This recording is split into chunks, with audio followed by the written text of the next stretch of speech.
बिस्मिल्लाहिर्रहमानिर्रहीम। अस्सलामुअलैकुम। आप देख रहे हैं ताज 92 न्यूज़ और मैं हूं नाइला भट्टी। शामिल करते हैं आज की हेडलाइंस। नवा जतोई में बेरोजगार स्टॉक असिस्टेंट्स नौजवानों की जानिब से रोजगार के लिए शहर के मेन चौक से लेकर प्रेस क्लब तक एहतजाजी रैली निकाली गई और प्रेस क्लब के सामने टायर जलाकर मुजाहरा किया गया। सिंध हुकूमत के खिलाफ सख्त नारेबाजी भी की गई। इस हवाले से हमारे साथ टेलीफोन लाइन पे मौजूद हैं वहाँ की डिस्ट्रिक्ट रिपोर्टर। उनसे पूछते हैं क्या तफसीलात हैं। जी एलाडानो सलांगी, क्या तफसीलात है, आगाह कीजिएगा। जी बिल्कुल, आपको बता चलूँ, नवा जतोई में बेरोज़गार स्टॉक असिस्टेंट नौजवानों की जानिब से रोज़गार के लिए शहर के मेन चौक से लेकर प्रेस क्लब तक एहतजाजी रैली निकाली गई और प्रेस क्लब के सामने टायर जलाकर मुजाहरा किया गया और सिंध हुकूमत के ख़िलाफ़ सख्त नारेबाजी भी की गई।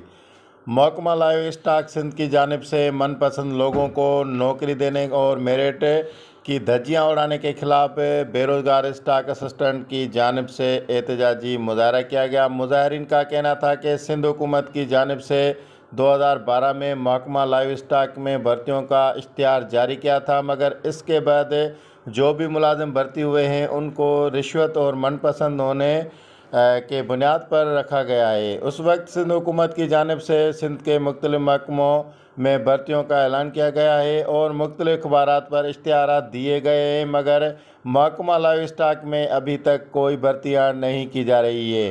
खुशा है कि सिंध हुकूमत और महकमा लाइव स्टॉक की जानिब से बेरोज़गार स्टॉक असिस्टेंट को नौकरियां देने के बजाय अपने मनपसंद लोगों को नौकरी दी जाएगी। उन्होंने वज़ीर आला पाकिस्तान, वज़ीर आला सिंध और दीगर आला हुकाम से दरख्वास्त की है कि फौरी तौर पे लाइव स्टॉक में भर्तियों का ऐलान किया जाए और मेरिट के बुनियाद पर उन्हें नौकरी दी जाए ताकि वो बेहतर तरीके से अपने खिदमात सर अंजाम दे सकें। जी।